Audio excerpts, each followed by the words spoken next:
Conversations with the Love Crusader. It is a show where we talk about love, relationships, and life in general, and we try to have fun when we do so. So, welcome. If you're coming across the platform for the first time, kindly subscribe, click the notification bell so you get the notices once we are live every Sunday evening. You can connect with us on Facebook, you can connect with us on all other social media platforms, Instagram, TikTok, etc. etc. Let's get on the show. I am in the studio today again with my co-host Emmanuel, Dr. Sabawa. Hello. Hi, everyone. Happy Sunday. And we have a very, very tough conversation to go through this evening. But we're going to go through it in our usual fun way. And it's a conversation. We expect you to contribute, talk to us, make your opinions known, share with your friends, and let's all learn together. So let's begin with the title is Faulty Foundations, Love and Faulty Foundations. Someone asked me, what does that even mean? When I put up the advert, what makes a foundation faulty when it comes to love? I think that's where we should start the conversation from today. Emmanuel. Well, again, this is quite an interesting topic. Um, this is my understanding or my take on faulty foundation. So, when we say the foundation of something is faulty, we're essentially saying there are some things that are non-negotiables. For example, this expression is coined from the building of a house, any building, in fact. So, we have the part that's the foundation that is laid, and typically the foundation is laid in the ground. The foundation is not usually easily seen. However, the strength of that foundation holds the entire building in place. Mm, So, if a foundation of a house is faulty, then it is very likely that it's just a matter of time before that house itself crumbles or collapses, or you have a major damage that mm, makes it impossible for someone to continue to live in that house, mhm, right? So, when we say faulty foundations, and what do we mean by that in relationship, we're referring to, at my understanding of that, is that we're referring to things that are non-negotiables when they come to relationships that should have already been there before you even talk about, you know, um, doing other parts like growing a family, making things big. So the initial part of who you are as a person, as it relates to love, as it relates to relationship, what your foundation as a person is, and then when we bring your understanding or your core beliefs, add it to the core belief of the other person in the relationship with you, together your core non-negotiables become the foundation of that relationship, and mm, it determines the weight that relationship can bear. It determines the stress that relationship will be able to handle. It mm, determines the victories and the successes of that relationship, the heights. So think about building a skyscraper, how strong and how deep the foundation would be. So it's an analogy that we've pulled from, building a house, or, and then coin it into our understanding of what those things are that are non-negotiables, mm, that you may not even see them, and we may not even talk about them all the time, but they are the very things that hold the fiber of who we are as individuals, and who we are and what we believe as a couple, in a relationship. That's my understanding of and that is well faulty. said, well said, well said, and good example to break it down to the understanding of even a layman. You know, um, the use of the building, a house, a property. Certainly, that is just the fantastic analogy that we can use to explain it. So you are in love, or you have started the love relationship, or maybe you want to start a love relationship. the question to ask yourself is, how are you starting this? What are you using to start this? Um, for someone who, for example, who is still thinking, I want to get married, what are your thoughts around marriage? I think the first question, what do you even know about marriage? Why do you want to marry? And when you ask this kind of question, sometimes some people wonder, what are you talking about?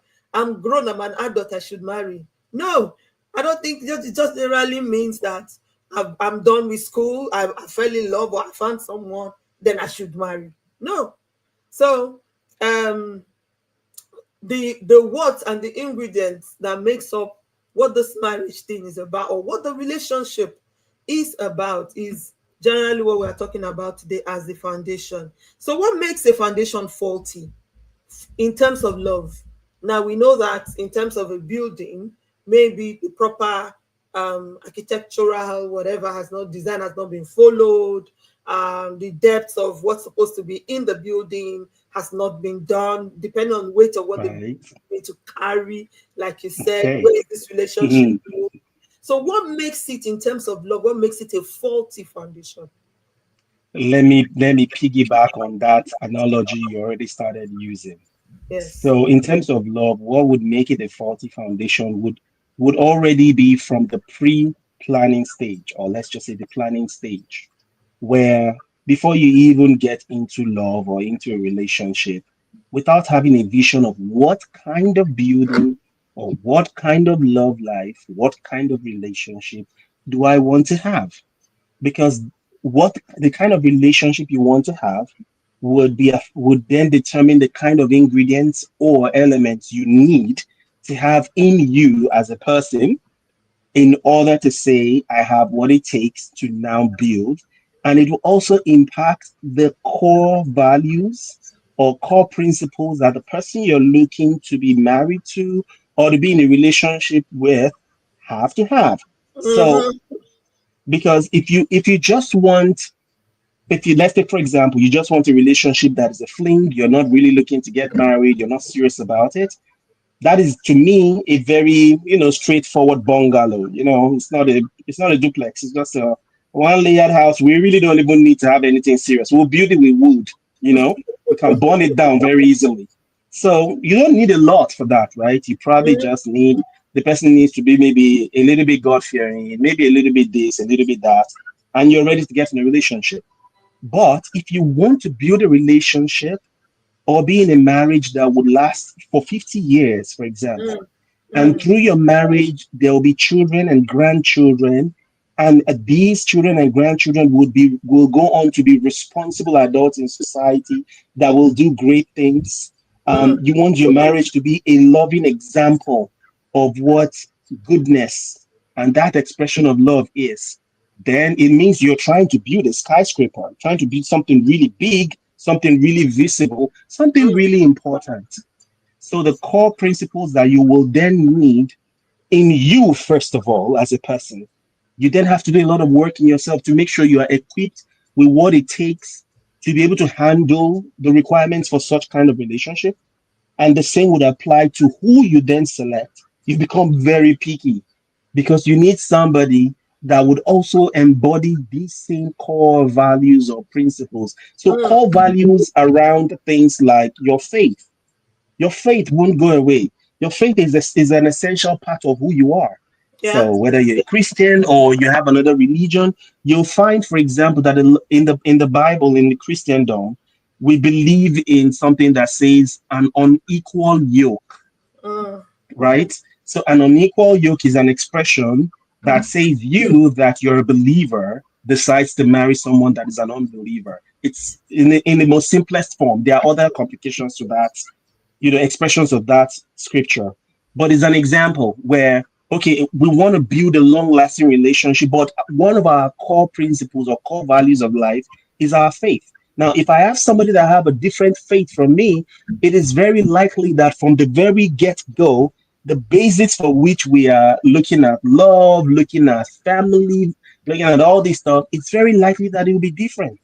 And Mm. it means, therefore, that it can be a fault in the very foundation when we are now, putting together the pieces later. later on. So that's that's the kind of way I see it from when we are talking about, okay, what does it mean to even have a foundation relationship? The Bible would say something like, the person who wants friends should show himself friendly. Friendly, yeah. Mhm. So you need to look inward. What do you define love to be? What is family to you? Who is a man if you're a man? Who is a woman if you're a woman? And what is my where do I draw the principles around forgiveness, around giving, around kindness, around goodness, patience, all these ingredients that will be necessary to help have a healthy relationship? Where do I pull those from? Am I drawing those from my belief, say, for example, in the scriptures, in the Bible as a Christian? Am I drawing it from social media, in terms of what people say? One of the expressions I've heard recently that is very nice is, we listen, we don't judge. Am I drawing, am I drawing from, am I drawing from the society? Mm, What's around me. So you need to know yourself enough to know identify what is my source, what do I believe in, and who am I? And when I understand me, then it is a bit easier. It's not a guarantee, but it's a bit easier to be able to sieve through the many people that I would meet in life before deciding on the person that fits me. We want a round peg in a round hole. So we don't go through life trying to force something that did not fit from the very beginning. That's a faulty foundation. The fit is mm, not there, right? mhm, And we're struggling through life. It's not really because you or your partner are bad people. You guys can be absolutely amazing, but the fit is not good. And because of that, it's difficult to then build, because if the foundation is shaken or destroyed, as the Bible will say, what will the righteous do? It's almost nothing you can put on that house that will stand. So yeah, I've said a lot. I don't know what else to Sorry. say to that.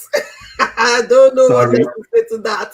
And no, there's nothing to be sorry about. This is what we wanted people to hear, but this is what I want people to hear by this topic, especially for those who are still single and searching, for those who are currently in relationships, you're dating, you're thinking marriage, you're courting, whatever the name that you call it, but you are in a relationship that is a serious minded relationship that can lead somewhere. This is for you. You need to hear it. We cannot overemphasize the importance of the need to define yourself. Who am I? What are my values? What are my goals? Where do I want to go to in life? Then you begin to find who can go with me on this same journey. Because one of the worst things that can happen in a relationship is where one is going to destination A and the other one is going to destination Z. Then there's no cohesion. It's like everybody, all man for himself, God for us all. It's Hmm. anarchy already waiting to happen. This is the reason why you also hear some people say, "Oh, we dated for so long." Despite that, we dated for so long. In fact, I read of recent about a very popular couple who dated for about 5 years and were married for 8 months. And at the end of 8 months, they divorced. And I'm like, my goodness, what were they doing in the 5 years of courtship? Because in that 5 years, they are not taking the time to build a foundation. What you want to do, this thing we call marriage, is a lot that is packed into it. So for it to stand the test of time, there needs to be a good foundation laid for it. Number one, like we said, define yourself. Seek knowledge about it. Ask questions.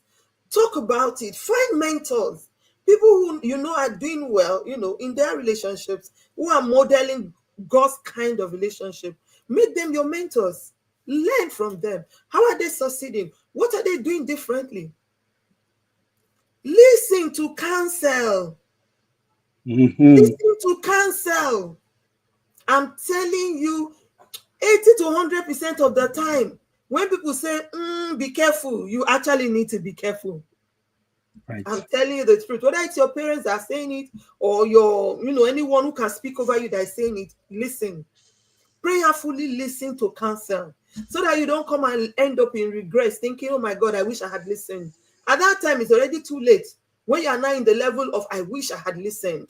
So this is just the very first thing. Most times when we come here, we talk about marriage, we talk about relationship. We are talking about before the relationship now. This is also the reason why we offer premarital classes.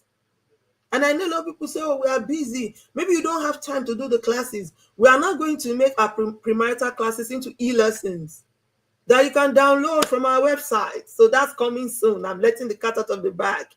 You can buy it on our website. You can read with your partner in preparation for the marriage, because if you go into what you do not know, then you have started on a faulty foundation. Right. Now, I want to talk about faulty foundations when it comes to how we were brought up. The role of our nature and nurture, where we were born and how we were brought up. Straight to the point, some people were born in patriarchal societies where, borderline abuse is allowed in the name of, right, yes, we are discipline. Discipline, thank you. In the name of discipline, that's the word.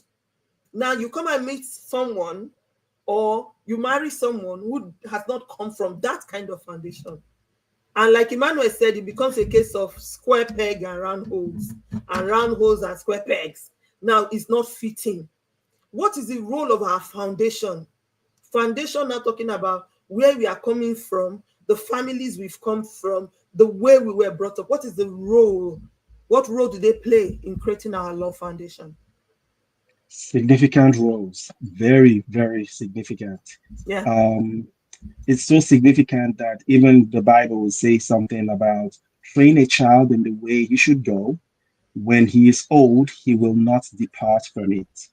That's really, really strong when you think about the implication of what you learn as a child, or what you're exposed to, the environment in which you grow, what you were told, what you're told about what a woman does, who a woman is, what a man does, who a man is.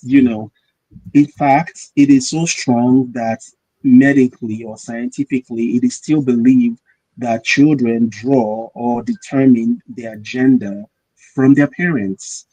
That's how significant your environment is. So if your environment and where you grow up plays such a crucial role, I think it is important before you get into any relationship to spend some time thinking about it. What do we believe as a family, and why? Why do we believe this? Why do we have this tradition? Why do we have this mindset? Because again, one part of the good part of it is if you're exposed to good information already, good examples already, without knowing it, you're probably already equipped to handle the demands of being in a relationship, in a healthy relationship. You probably by default already know what a healthy relationship look like and how you fit into that picture. But imagine someone who maybe was going from foster home to foster home to foster home, never really had any kind of solid example or solid mentoring or teaching, or something that shows you this is how life should be. The person will come into life as an adult and into a relationship with skewed belief systems. They would perhaps even see life from the place of their pain, brokenness, and from the pain place of all the disappointments that they've experienced, as opposed to seeing life from that positive prism. Because we all will have disappointments in life, but it's a completely different thing to define our life by it. The reason why we all don't define our life by the negative things we've experienced or gone through is because we know better. But there are those who do not know better, who have not been exposed to better. And as such, they come into a relationship with all kinds of skewed mindsets. There are some examples. Imagine a woman, for example, who grew up dealing with sexual abuse. And so many women have gone through sexual abuse. They just They just don't say or never said anything about it. And then she gets married and she's in a loving relationship. However, it is difficult for her to detach herself from those past, Experience. painful experiences. And now Exactly. you're telling her, be open sexually, be willing to learn things, be willing to explore, be willing to. Yeah. All she's hearing is somebody's going to use me again. And all she is doing in her mind by default is protecting herself, from being abused again and again. There Mm, is fear. There is something that is faulty in her own personal foundation, okay. that without actually having that introspection where you look into yourself, you examine why you feel the way you feel, Mm, what you think about something. For example, I use sex as an example. What is your thought process around sex? What do you know about it? How do you feel about it? What were your experience around it? When mm, you question and ask yourself, you can then begin to draw from a good source. I would recommend the Bible. So if in case you're out there, you don't have, where's the good source of information to correct whatever it is I have learned or mm, failed to learn growing up. mm, I think the Bible is a good resource for you to then start learning about yourself, start learning about what is right and what is wrong, mm, and then you can come into the marriage a better person, and you will find that you're, let me use the word, healed, because we cannot take away your experiences. But like mm, I said, we don't have to be defined or tied to them. You'll mm. come in even more knowledgeable and wiser. But yes, that's one of the reasons why relationships struggle, and it's very easy to start picking out faulty foundations when people don't even know their basic roles in a relationship. You're not even Mhm. the most basic. What am I supposed to do? What role am I playing? Okay, things have changed now. How am I supposed to change along with things? A lot of those are pointers to the foundation, the very core. There's something there that needs to be corrected and improved on. Hmm. Okay. So we are trying to experiment doing this program for 30 minutes, and my 30 minutes is already up. So God is going to help us. We understand that many people prefer to engage with a shorter version, and we've decided we're going to be doing them in parts. This is a very, very interesting conversation and one that is very close to my heart because, like we were just talking about, the effects of the nature and nurture, on us. We are shaped by where we are born, what families we came out from. How did your father express love to your mother? How did your mother express love to your father? You hear some people say, oh, I grew up in a house where my father and mother never shouted at each other. I never heard them quarrel. And chances are that person may never have to quarrel or shout. We are influenced by this upbringing. It's like a baggage which we carry with ourselves when we come in, sometimes consciously or unconsciously. I think even the most funny one is the fact that you grew up maybe seeing that thing with your parents and you didn't like it. You may have even spoken against it. Right, But right. fortunately or unfortunately, now in You your find age, yourself there, you discover you are doing it. And you're like, oh my right? God, this is the thing I said I didn't want, I didn't like in my parents. Why am I now doing it? These are all signs of a faulty foundation that has not been dealt with. Right, There is the need to deal with it. And it starts again with identifying yourself. Who am I? right, How was I brought up? Who are my parents?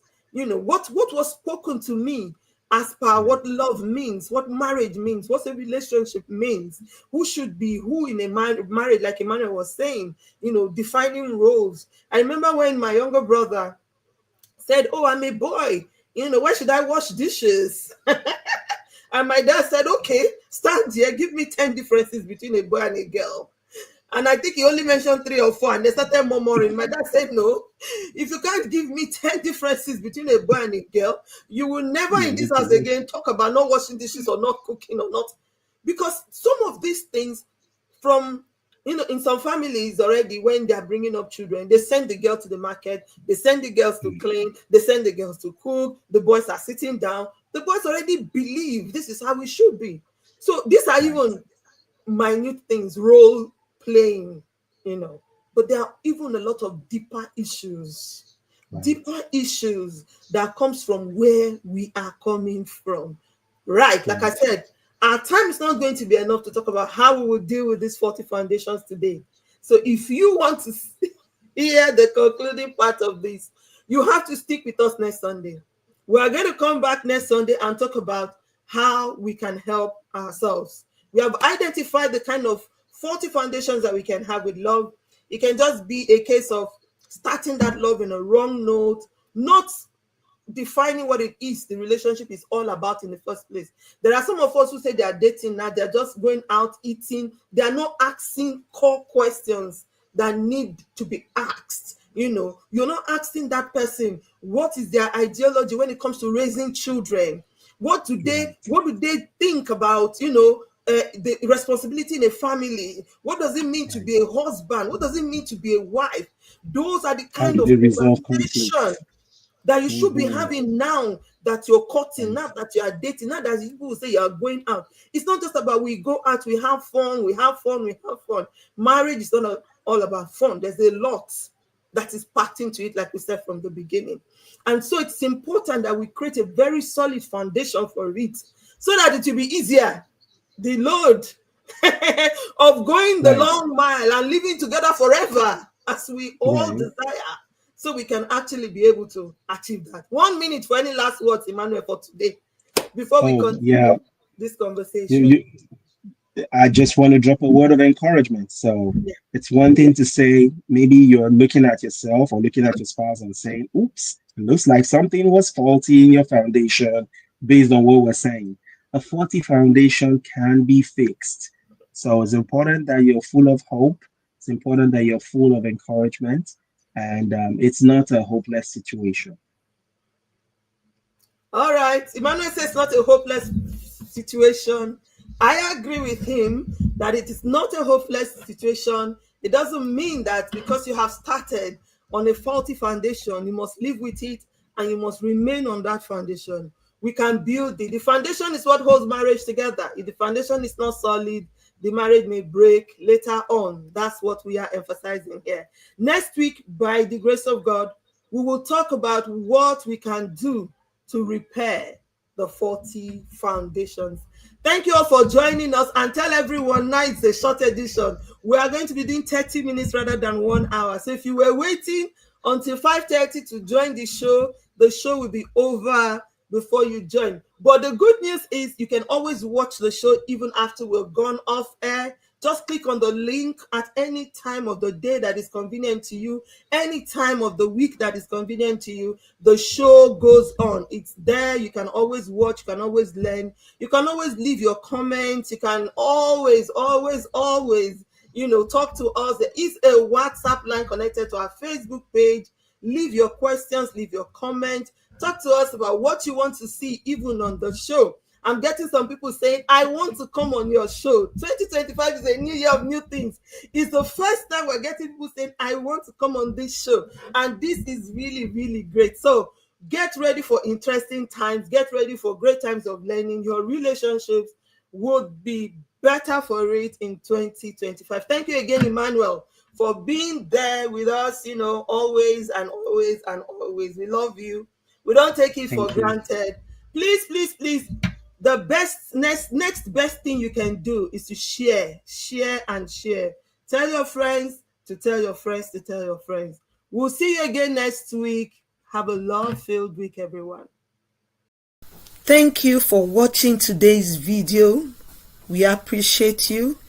Kindly remember to subscribe and share so you can get notification every time we post new videos. Our promise is to ensure that you flourish in love, in life, and in your relationships. See you next week.